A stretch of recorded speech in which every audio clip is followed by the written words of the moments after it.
আমি ভাই কেন বুঝতে পারবো কেন প্রতিবাদ মিছিল সেটা যদি বলে দেন তাহলে আমি বুঝতে পারবো কার জন্য প্রতিবাদ মিছিল করছেন অভারতীয়দের জন্য अरे इसलिए क्या भारतीय के लिए जो भारतीय नहीं है उनके लिए प्रतिबाद कर रहे हैं पर कमीशन ने तो कोई कहा नहीं इलेक्शन कमीशन ने कहा नहीं क्या बीजेपी ने भी कहा नहीं कि भाई ये जो हिंदू आए हैं पाकिस्तान हो बांग्लादेश हो अफगानिस्तान हो उनको जो भी आए हैं उनको हम शेल्टर देंगे उनको हम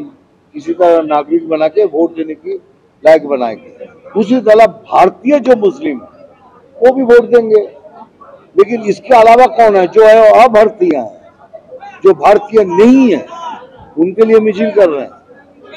क्या वार्ता देना चाहते हैं बांग्लादेश को कुछ वार्ता देना चाहते हैं क्या कि देखिए अब हम क्या आपके लोगों के लिए लड़ रहे हैं हम तैयार हैं आ जाइए ऐसा कुछ है क्या এই মুহূর্তে দেখতে পাচ্ছি রেড রোডে এসে পৌঁছলেন মুখ্যমন্ত্রী মমতা বন্দ্যোপাধ্যায় এসআইআর এর বিরোধিতায় যে মিছিল আর কিছুক্ষণের মধ্যেই শুরু করবেন মুখ্যমন্ত্রী মমতা বন্দ্যোপাধ্যায় এসে উপস্থিত হয়েছে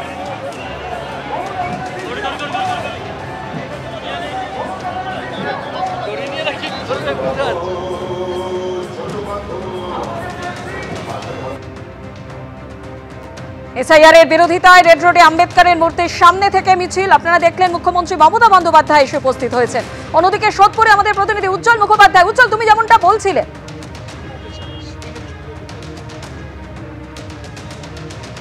দেখো সেটা হচ্ছে যে এখানে আমরা দেখতে পাচ্ছি বিজেপির কর্মী সমর্থক তারা কিন্তু ইতিমধ্যেই উপস্থিত হতে শুরু করেছে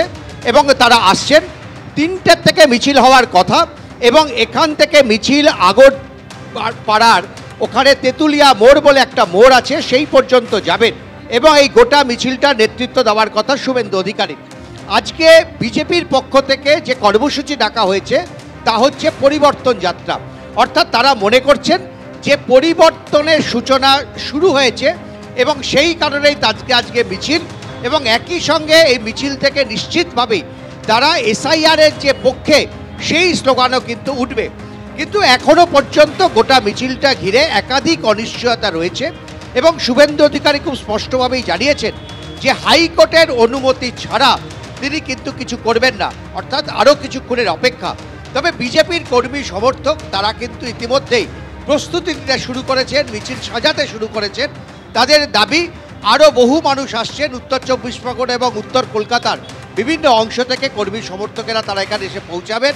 এবং তারপরই এখানে মিছিল হবে কি হবে না এই ব্যাপারে একেবারে আরো কিছুক্ষণ অপেক্ষা করতে হবে কারণ শুভেন্দু অধিকারী বলেছেন যতক্ষণ না আদালতের নির্দেশ পাচ্ছেন ততক্ষণ তিনি অপেক্ষা করবেন অন্যদিকে আপনারা দেখতে পাচ্ছেন সরাসরি রেড রোডের ছবি মুখ্যমন্ত্রী মমতা বন্দ্যোপাধ্যায় এসে উপস্থিত হয়েছেন আর এর মধ্যেই আপনারা জানেন সকাল থেকে যে ছবি আপনাদের সামনে রেখেছি এসআইআর এর প্রক্রিয়া শুরু হয়ে গেছে একেবারে ঘরে ঘরে পৌঁছে যাচ্ছেন বিএলওরা এনুমারেশন ফর্ম নিয়ে এবং কিভাবে সেই ফর্ম ফিল আপ করবেন কি কি নথি কখন জমা দিতে হবে ভোটারদের যা যা প্রশ্ন রয়েছে সমস্ত সেই প্রশ্নের উত্তর দিচ্ছেন বিএলওরা সরাসরি আপনারা দেখতে পাচ্ছেন রেড রোডে পৌঁছে গিয়েছেন মুখ্যমন্ত্রী মমতা বন্দ্যোপাধ্যায় এসআইআর এর প্রতিবাদে আজকের এই মহা মিছিল তৃণমূলের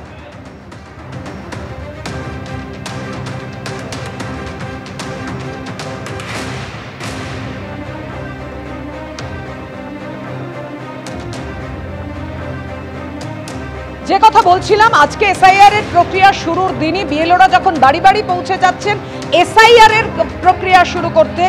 সেই সময় বিভিন্ন জায়গার ছবি আপনাদের সকাল থেকে দেখিয়েছি কসবা জোড়াবাগান আর এই মুহূর্তে রেড রোডে দেখছেন এসআইআর এর প্রতিবাদে মুখ্যমন্ত্রী মমতা বন্দ্যোপাধ্যায় যে মুহূর্তে এসে পৌঁছন এবং এসে পৌঁছেছেন মুখ্যমন্ত্রী মমতা বন্দ্যোপাধ্যায় আম্বেদকরের মূর্তিতে তিনি শ্রদ্ধার্ঘ্য নিবেদন করে তারপর শুরু করবেন মিছিল